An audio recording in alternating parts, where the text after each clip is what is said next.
But for anyone who wants to get into voiceover work, I say voiceover acting is acting. So I started off in the theater. I did years and years of in the theater, live theater, New York, Chicago, Toronto, all across Canada, England, and Europe. And then I went into movies and television, and then I went into voiceovers after that. So I'm able to use my talents as an actor to put it into my voice and then focus just on the voice as an instrument, just because they can't see your face. So you can't just raise an eyebrow or whatever. It has to all there be there in the voice. A lot of people take singing lessons too. I started off in musicals, and a lot of people who have done musicals are also in the voiceover community.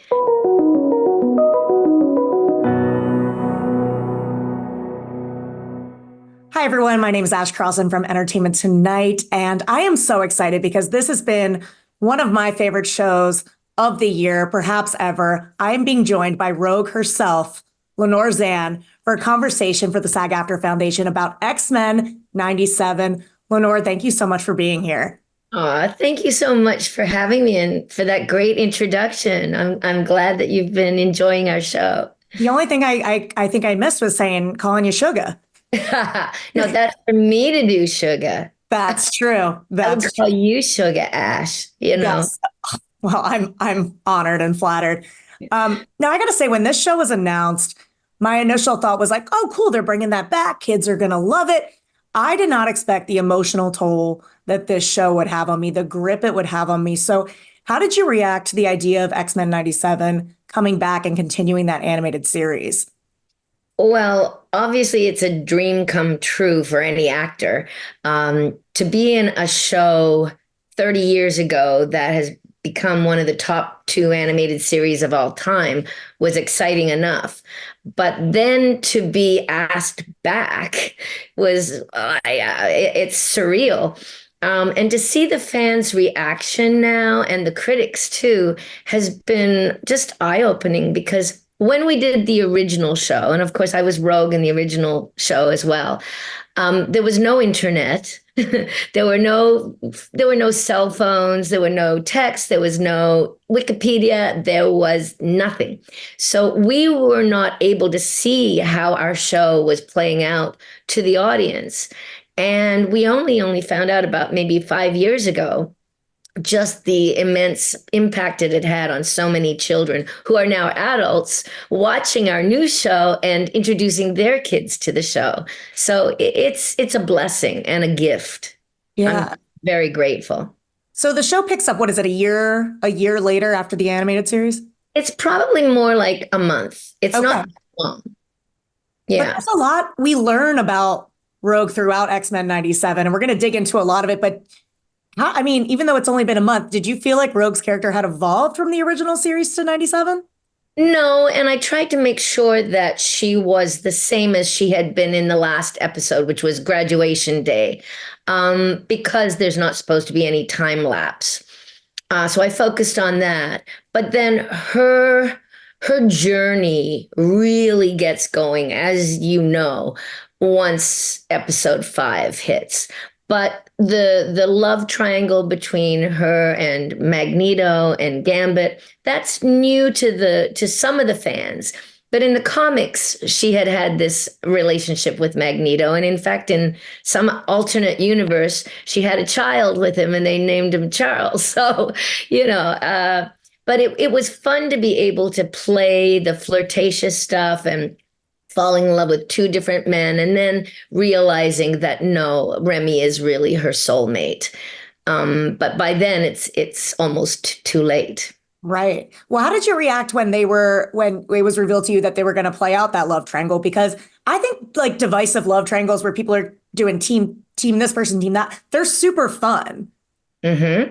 Yeah. I mean, I thought, well, this is great. I'll add a little bit of spice in with that sugar.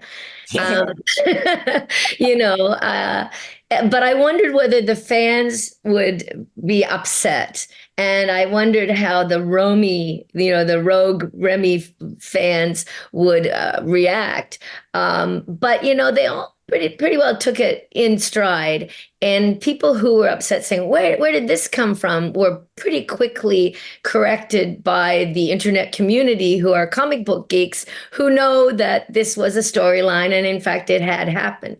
So it was fun. It was really fun and very emotional at times too. Um, but again, episode 5 is when Rogue's real emotional arc begins. Oh, I was not prepared for the emotional depth of episode 5. And I mean, you saying I can't feel you. I think I rewound that moment maybe 6 times and just kept crying. How did you prepare for that moment and reacting to even reading what was going to go down in that episode? Hmm. Well, thank you for the question. You know, an actor uses all of our emotional experiences in our life to pull from when we do any kind of major emotional role. And for myself, I had already in real life been grieving for about 8 months before I recorded that because my beautiful young 17-year-old niece, Maya, had just passed away from cancer, osteosarcoma. And it was devastating, just devastating for my sister, her mom, for my parents, our parents, for me. And I'd been crying for a few months daily over that. So when I got the script, I suddenly went, whoa, I can feel this. I can relate to this. And I made a conscious decision to use my own grieving and my own angst and to put it all into my voice so that I could do those lines. And I hoped that it would resonate with the listeners and that they would feel it. Yes. And that's what apparently has happened. And I kind of wanted it to be cathartic for people so that if they had experienced any kind of loss and grieving in their own lives, perhaps they hadn't had the opportunity to grieve properly and let it out. So I hoped that my performance would help jog them to be able to do that.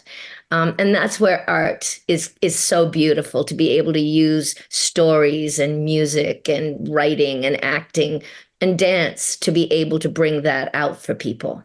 I think you hit the nail on the head. And I wasn't even going to bring this up, but like while watching the show, was going through my own grief journey. I lost one of my really good friends. Okay. And I think what's interesting about grief is it's not linear and you're not just sad. You get mad or you act a little reckless or you act out. And I Yeah. thought wrote like you channeled that so beautifully. Thank you. Thank you. And I'm so sorry for your loss as well. Thank you. I mean, did you have a back and forth with the creative team about like what that really looks like? No, I just did it. Yeah. An actor prepares and an actor acts. And so I just went into the studio and I did it. And they immediately said, "Oh my God, that was so real." And we did it a few times and I did it a few different ways. But in the end, it's the authenticity of it that remains. And that's what I think people are reacting to. Yes, absolutely. And you mentioned the fans. It's been Hmm. incredible and special to see the fans that grew up with the original series and they're now embracing 97 and feeling Yeah. like the show's for us and going through these powerful journeys with you all. What if you said you mentioned only discovering this like 5 years ago? What have the fan interactions been like for you? And are there any particular memorable ones that are standing out at the moment? Oh, it's just been a blessing to be able to have this happening now in a world where we do have social media. So one of the uptakes of social media, because it certainly has a lot of bad qualities, as we know. But the good thing is you can connect with people, and humanity throughout the ages has wanted to connect with others, which is why I think the COVID-19 was so hard on people because we were isolated, we weren't able to connect, we weren't able to touch. And so for us as the OG cast, it's amazing to be able to talk to people both online and also at Comic Cons. And the stories that I'm hearing are they're mind blowing. People who were either bullied in school or they had abuse at home or they were LGBTQ and they were afraid to come out. Our show for them was a safe haven. It was a safe place that they could go, and they felt like it's okay to be different. And anyone who knows anything about the X-Men knows it's all about civil rights and social justice. And it's just so beautiful to be a part of that, to be a member of a team where we are telling these stories, these important stories.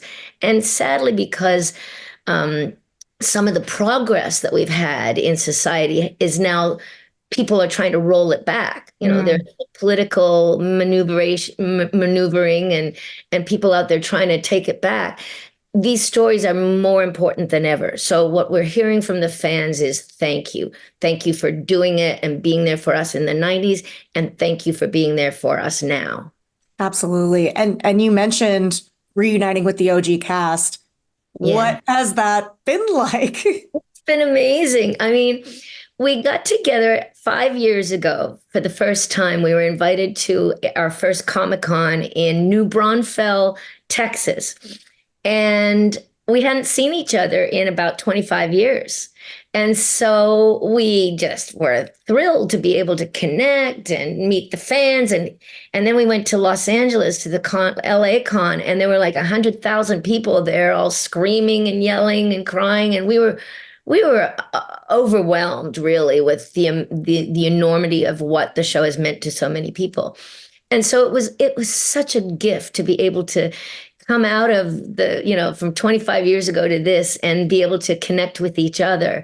And so whenever we get to see each other, it's always a joy.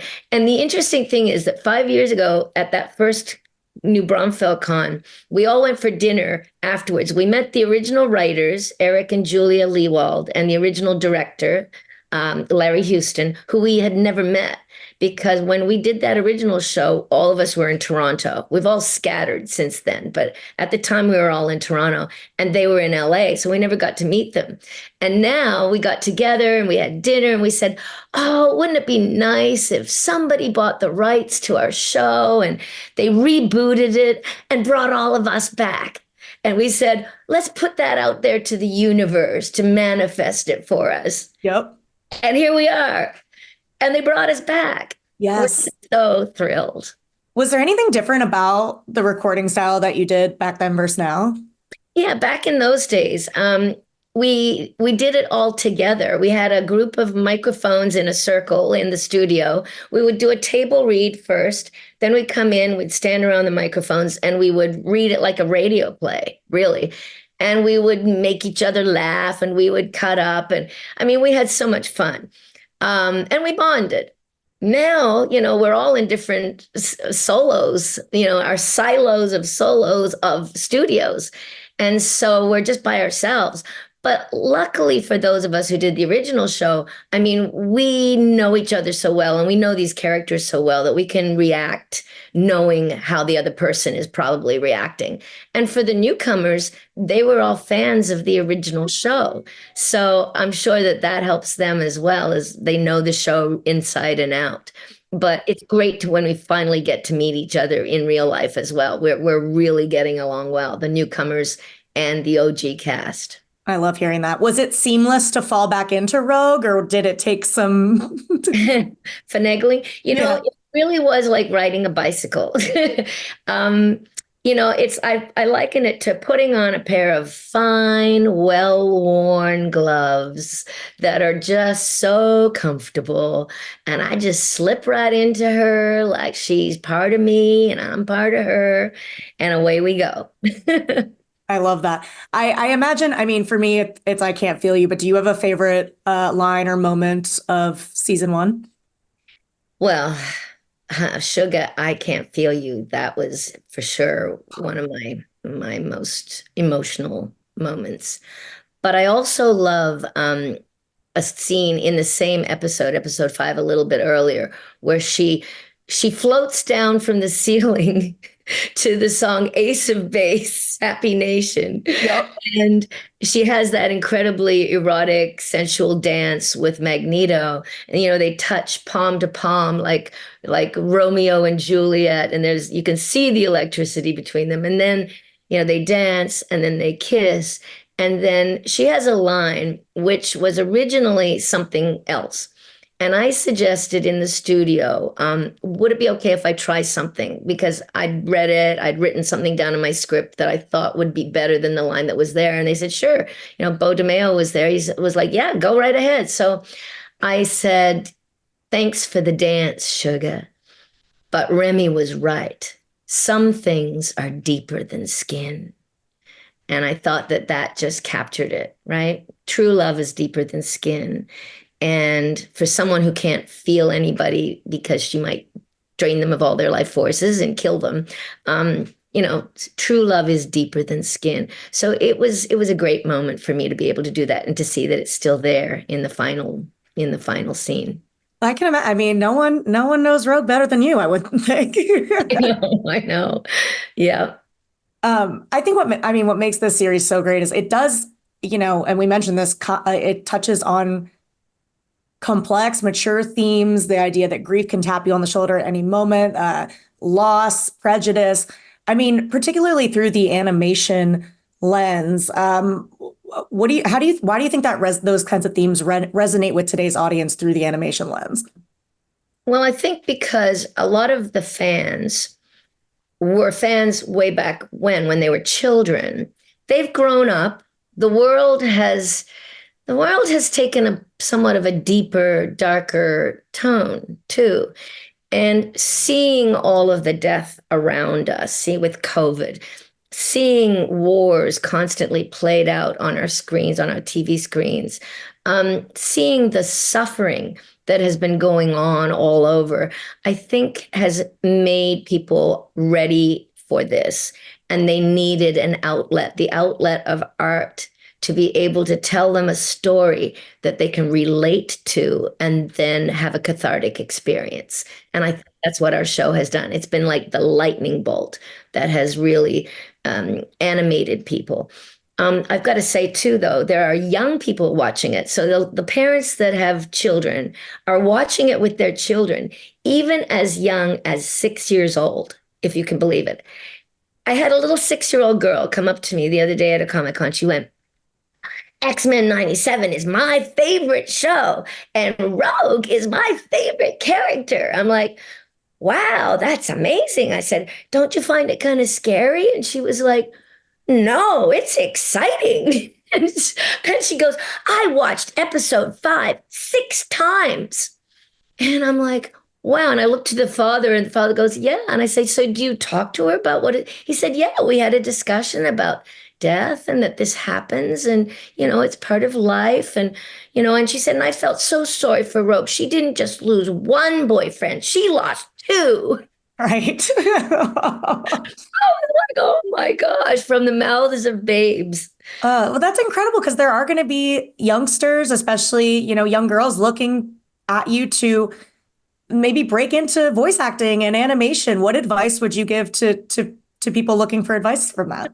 Well, or else they're looking to me to be like a strong woman. Oh, yeah. Is not afraid to speak her convictions and act with, integrity and with using her values. I mean, I think that's what makes me the most fulfilled doing this role, is hoping that back in the 90s, a lot of the young women said this, Rogue and Storm and a couple of the others, Jean Grey, were of Jubilee, were strong females who, made me realize, oh, okay, I can be like that. Superheroes can be women too. And now young women still need that assurance, sadly. So I'm happy that I'm able to do that. But for anyone who wants to get into voiceover work, I say voiceover acting is acting. So I started off in the theater. I did years and years of in the theater, live theater, New York, Chicago, Toronto, all across Canada, England and Europe.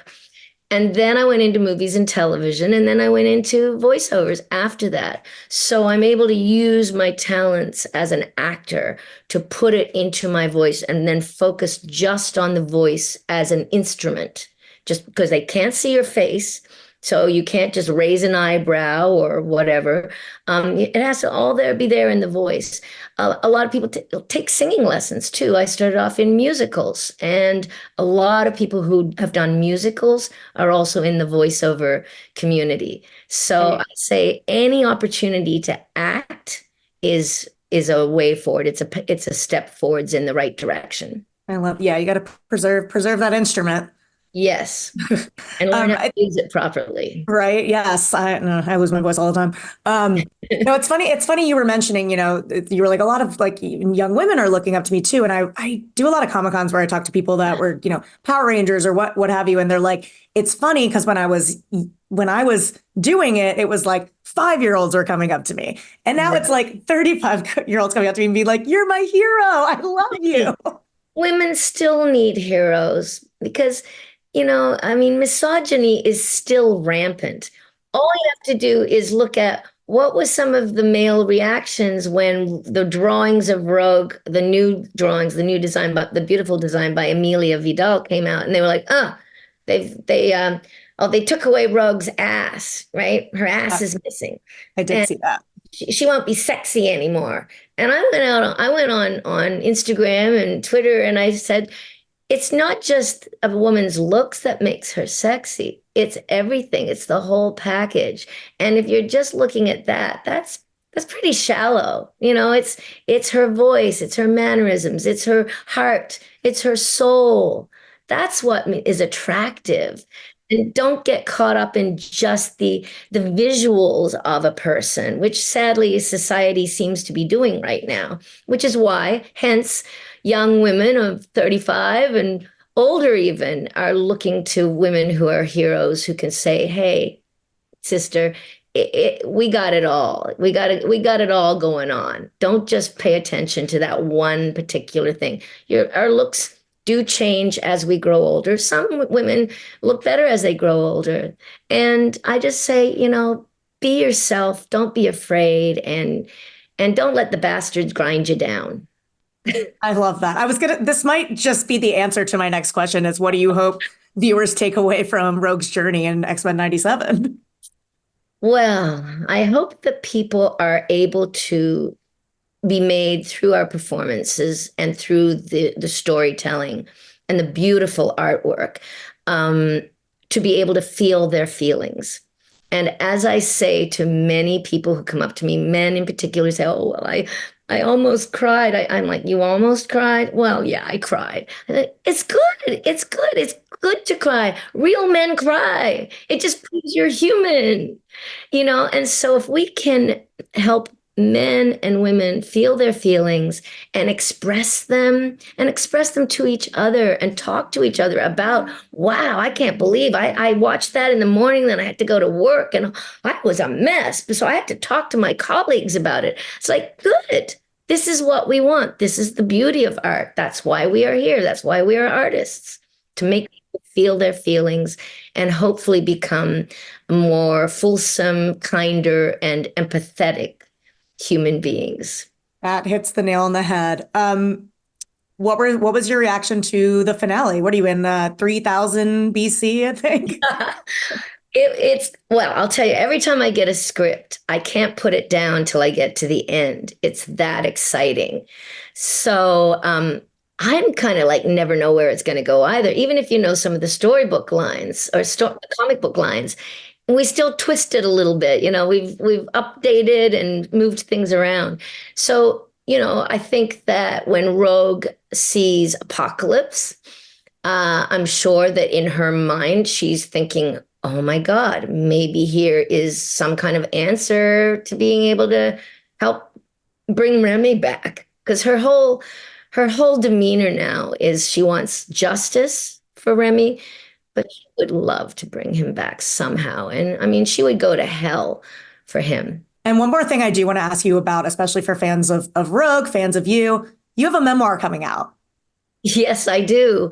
It's called A Rogue's Tale, and it covers the first half of my life, really, up to the end of X-Men, the animated series, the first time around. So up to about 1997.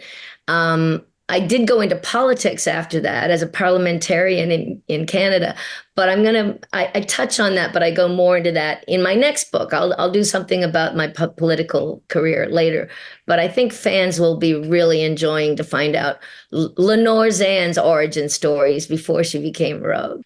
I love it. Well, Lenore, thank you so much for joining this amazing conversation with SAG-AFTRA Foundation and, of course, X-Men 97 on Disney Plus. Thank you so much, Sugar. It's been great talking with you. My God, you have no idea. You have no idea. The little girl inside of you, giving her a big hug.